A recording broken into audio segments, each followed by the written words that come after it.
मदई मावा के आम ख़बर ॾींदा हलूं त अॻूणे स्पीकर ऐं मौजूदा MP आगा सिराज खान दुरानीअ जे सिहतयाबीअ लाइ मदई वेझो ॻोठ मोहम्मद मुराद बिरोई वासी टाउन ऑफिसर मोहम्मद नवाज़ बिरोई पारां मदरसा फैज़ान कासमिया मदई में क़ुरान ख़्वानी ऐं ख़ैरात फ़ी सबीलिल्लाह जो एहतमाम कयो वियो। आगा सिराज खान दुरानी जे सिहतयाबी के सिलसिले में मुनाकिद इन कुरान ख़्वानी वारी तकरीब में टाउन ऑफिसर मोहम्मद नवाज बिरोई, उस्ताद नियाज हुसैन मेहमान, मार हाउस मदई जी तर्जुमान गुलाम शबीर शेख, UC शतोमंगी के वाइस चेयरमैन मोहम्मद अयूब बिरोई, अकरम शेख, रिजवान अली मेहमान, आमिर मेहमान, फरहान मेहमान, मोहम्मद उस्मान बिरोई ऐं ॿियनि शिरकत कई। कुरान ख़्वानी खां पोइ मदरसा फैज़ान कासमिया मदई जी मुदीर आला उस्तादुल मुकर्रम कारी हाफ़िज़ मोहम्मद शरीफ जूने जो आगा सिराज खान दुरानी जे सेहत कामिला आजिला लाइ इज्तमाही दुआ घुराई। उन मौके ते ख़ैरात फ़ी सबीलिल्लाह जे सिलसिले में मानी पिण तक़सीम कई वई। ये असां क़ुरान ख़्वानी जेको आहे पंहिंजो आगा सिराज खान दुरानी साहिब जे लाइ रखियोसीं, सिहत साहिब लाइ अलाह साईं उनखे लंबी उमिरि पंहिंजो अलाह साईं अता फरमाए।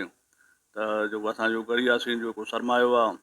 ऐं असांजो दिल्ली हिकु दोस्त हमदर्द बि रहियो आहे ऐं पूरे असांजो पाकिस्तान पीपल्स पार्टी जो जेको सरमायो आहे ऐं हिकु माना अज़ीम पुराणो लीडर आहे, त असां हुन लाइ रखायो आहे त दुआ ऐं साईं जन खे अर्ज़ु कयोसीं पंहिंजो मौलवी साहब खे त असांखे जेको आहे पंहिंजो दुआ जो रखियोसीं प्रोग्राम ऐं हुन लाइ ख़त्मो हिकिड़ो असां कटरायोसीं ऐं लंगर न्याज जो प्रोग्राम जो बंदोबस्तु कयोसीं त अलाह साईं आगा सिराज खान दुरानी साहिब खे पंहिंजो हिकु सिहत ऐं हुनखे फरमाए पंहिंजो सुठे लेवल सां ऐं पंहिंजो शफ़ा ते पंहिंजो घर मोटी ते पंहिंजे बचण सां ख़ुशि हुजे। बसि तव्हांजे साफ़े जो बि असां अर्ज़ु कंदासीं सॼी संगत खे त हुन लाइ दुआ कनि त हुन खां जेको पंहिंजो बीमारी जेका बि आहे सिलसिलो ख़तमु थी वञे, पंहिंजो घर पंहिंजो माना ख़ैर सां मोटी अचे। हॉस्पिटल में जेको आहे मां बि पाण कम से कम 3 ॾींहं खनि माना हुयुमि त जेको आहे पहिरियों जेको आहे सिटी स्कैन आहे जेको आहे शहबाज़ ख़ान चयो थो जेको आहे पंहिंजो माना पहिरें सिटी स्कैन में हाणे जी सिटी स्कैन में ॾींहुं राति फ़र्क़ु आहे ऐं कोशिशि उन्हनि खे आहे त अलाह ख़ैर करे थोरो माना सही थिए त उन्हनि जो जेको आहे मुसी ख़ान सां मुंहिंजो राब्तो थी वियो हुते जेको हॉस्पिटल में त असांजो माना प्रोग्राम आहे जेको आहे या लंडन या अमेरिका लाइ त कल्ह राति बिलावल साहिब बि हुन वटि आयो आहे त उनजो सिस्टम आहे त माना सम्झ थोरो रिकवर ते असां हुनखे ॿाहिरि खणूं, पर चवनि था जेको माना कंहिंखे हाणे मिलनि त कंहिंखे कोन था ॾियनि मथे, पर जेको असां हुते हॉस्पिटल वियासीं त बेहतरी ॿुधाइनि त हुनजो पुटु आहे शहबाज़ ख़ान आहे मुसीद्दीन दुरानी साहिबु, त इहो संगत खे असांजी अपडेट आहे। हा उते असां हॉस्पिटल में जेके हुयासीं जेके ॻाल्हि ॿोल जेको थी हुनजे पुट सां या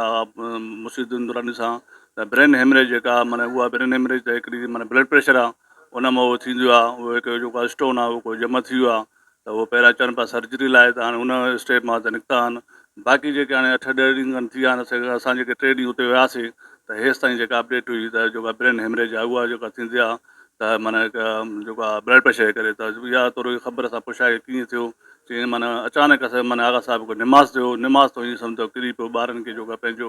माना इशारो कयूं उतां जेको आगा शहबाज़ ख़ान खे फ़ोन वरी आई त वरी उतां माना चवनि था 10 मिंटनि जो बसि ईअं सम्झो खणी आयासीं डॉक्टर वटि।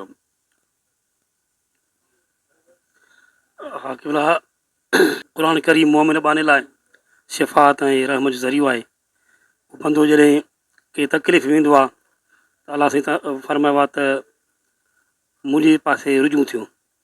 असांजो वॾेरो मोहम्मद आज़म साहिबु आयो मदरसा फैज़ान कासमिया में, असांजी मौज़ शख़्सियत आहे तरह जी नुमाइंदो आहे, हिन लाइ क़ुरान करीम जो ख़तमु पढ़ियो वियो ऐं बाहिर मुस्लमान जे हिस्से सां दुआ जो दर आहे, सभ खे दुआ करण वारा आहियूं, बाबू जो उमती आहे, हिन तरह जे अवाम जी ग़रीब जी नुमाइंदगी कई आहे ऐं जेको आहे सो असांजो फ़र्ज़ु बणिजे थो त असां हिन लाइ दुआ घुरूं ऐं तलावत कलाम पाक जो समर बख़्शूं साईं अला साईं ऐं ख़ैरात फ़ी सबीलिल्लाह ताला जो लंगर मुंहिंजा मालिक इहो पढ़, इहो सॼो ख़ैरु सुहिणो समर मुंहिंजा मालिक महबूब मदीने वारे शहनशाह दरबार में क़बूल मक़बूल फरमा। पंतन पाक 4 यार 12 इमाम 14 मासूम शोदा करबला जे शहीद जे हुज़ूर में राम ताबीन तबे ताबीन महबूब सुबानी साईं बादशाह पीर दस्तगीर तमामु औलिया गौस कुतुब जी सिहत लाइ मुंहिंजा मालिक मुंहिंजा रब करीम तो पाण फरमायो आहे त मुसीबत मथां ईंदी आहे, ख़ैरात हेठां वेंदी आहे मुंहिंजा साईं, क़यामत ताईं उहा ख़ैरात उनखे भाकुर पाए हलणु ॾींदी आहे मुंहिंजा मालिक।